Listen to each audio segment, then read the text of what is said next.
I use it twice already, and I find it very effective. In fact, we discussed it here in one of our town hall meeting that we really need to go for. There was an internal debate once whether BRT, because there was a view which said that what we should do in places like Nairobi or something, we should have land readjustment where people give up voluntarily parts of the land, so you have more streets and better connections, and therefore after that you can do BRT or whatever. And whether you should do BRT from the start. So there was this, let's say, two schools of thought. I don't know. I think, we have to tackle the problem here and now, and to do things in a crowded city through a planning intervention is going to take time. Where we need to have a system and infrastructure to be built into an existing infrastructure. We cannot wait for everything to change so that a solution comes. So, But it has been very controversial also in terms of relocating people. I mean, they really widened the streets, so it in Dar es Salaam. Yes. I mean, it's... In Ahmedabad, some of the good things, what you said is new to me, but some of the good things that they did is that they connected the BRT to the poor areas, and they had active edges of the buildings, so that some of the buildings were they opened new shop fronts, new activity along the side of the buildings. I have never been there myself, but this is what I read and heard. Yeah, well, that's also the same in Dar es Salaam. It's becomes lively kind of business centers especially at the stations. Transit-oriented development. So. It works well. Vincent, I have one more question to you. Yes. My personal impression, talking to the ministries in Tanzania, is that this planning for Dodoma, it is kind of shifting the attention, or it's receiving much more attention than getting Dar es Salaam fixed, in a way. Is that impression you share, that now you have Dodoma as the projection screen for all visions you have for urban development? Dar es Salaam becomes a kind of chore. Is that something you? I mean, it's just a feeling, but yes. I mean, of course, people are free to say what they want. That is another way of seeing it. But the reality is that currently, with the situation that we have in Dar es Salaam, you cannot.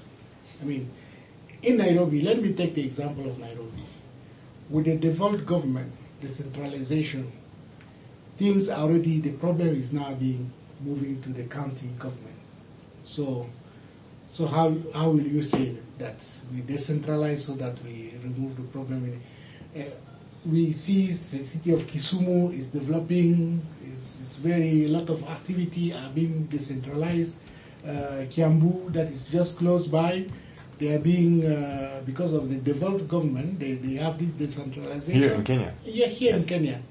So, but not in Tanzania so much. No, not in Tanzania, but it can also arrive there. So, because the cost of business also in Dar es Salaam was so high, it was huge. And again, Dodoma was also, it has been there. They declared Dodoma the capital city in 1973. No? And then there was also a capital authority who have not been doing the work. So I think it's an opportunity to develop a city, and maybe also to design. If people move in Dar es Salaam, in Dodoma, the 400,000 civil servants that are going to move over there. Do you think that really happens? It will happen. All the ministers have moved. I'm just coming there. I was there over the weekend. It's going to happen. Unless there is a coup d'etat where you have a new president who decided not to move. In the rest, you are there. You hear when they talk about Nyerere, everybody get agitated because they say this is the father of the nation. Now, it's Nyerere who decided that Dodoma is to become the capital city. They're already having the parliament there. Yeah. So it's going to happen. I can tell you. I mean, I was there. I heard a commitment from good all of them. PhD study. Dodoma for sure, yes. Yes. They are going to. They have a huge university, the university, Yes. National University of Dodoma. They have 40,000 capacity of the student can stay there, and then they have room for 40,000 students, and they have already built, so it's already there. And the planning, the city is flat, so they are already, of course, at the moment they have just some main road that has been built, and then the rest now. And then you see this housing coming up like mushroom, everywhere. So that's why we decided that if we don't help them now, it will be too late. Transport for me is key. We need to even take some of the example of American cities, this square thing, and come and say, do like this. Because they are using this, some of this European style of sort of this is your neighbor, you plan everything around it. But again, my take on it is, how are you going to build those infrastructure in future, like the grid system, the sewage, because the sewage, like the modernist American city with transportation. I mean, not there are strictly Americans. Americans in only one example. New York, I think. No. Chicago is also in the core. It's okay. No, we are not talking about transportation. Of course, we have model like don't design city of the car, because some of these American. Yes, we are also talking about compactness. No? I lived in Los Angeles quite a while, so I think that Vincent, I would not. I mean, Vincent, maybe I think you're most probably right, but I think what is important, apart from anything else, to see what is the business model for Dodoma.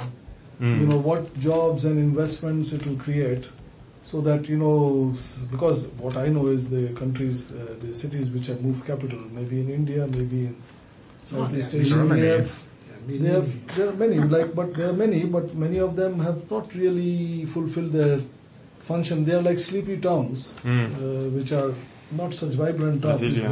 The other cities have moved. So what is the business model and what will make it work? But we were attending a meeting here, just in this room one day, when this gentleman came. Mm-hmm. He was mentioning about this gas company or natural gas company. So there are perhaps assets which can be capitalized, which will attract investments. But without that investment, without a business model, it is not going to work. No, they have. No, look, maybe as a capital city, it is up to the government now to make, the favorable condition for the business model. Meaning that, I was asking someone, the lady that went with you, and what is the response of the private sector was one of my questions, which is very important. And she told me that now the private sector is moving. You can see, a lot of hotel development, something like that. The service sector is now expanding. The other very important thing is really, when we look at the African cities, we have always one city, one big city, and if you look at the second big city, the difference between that one big city like Nairobi and Kisumu, maybe Nairobi is 6-7 times better than that of the second city in terms of everything. This is not the right way of development, frankly speaking. So the idea of having growth centers in different regions is very, very, very important. I can see now Mwanza is the other, the second largest city in Tanzania, which is also attracting, a lot of such a kind of business. But I feel that Dodoma will really move towards such a kind of being a growth center, and even, really helping Dar es Salaam by reducing a lot of pressure on that city. Yeah, but hopefully it's not the European, like for the parliamentary in Parliament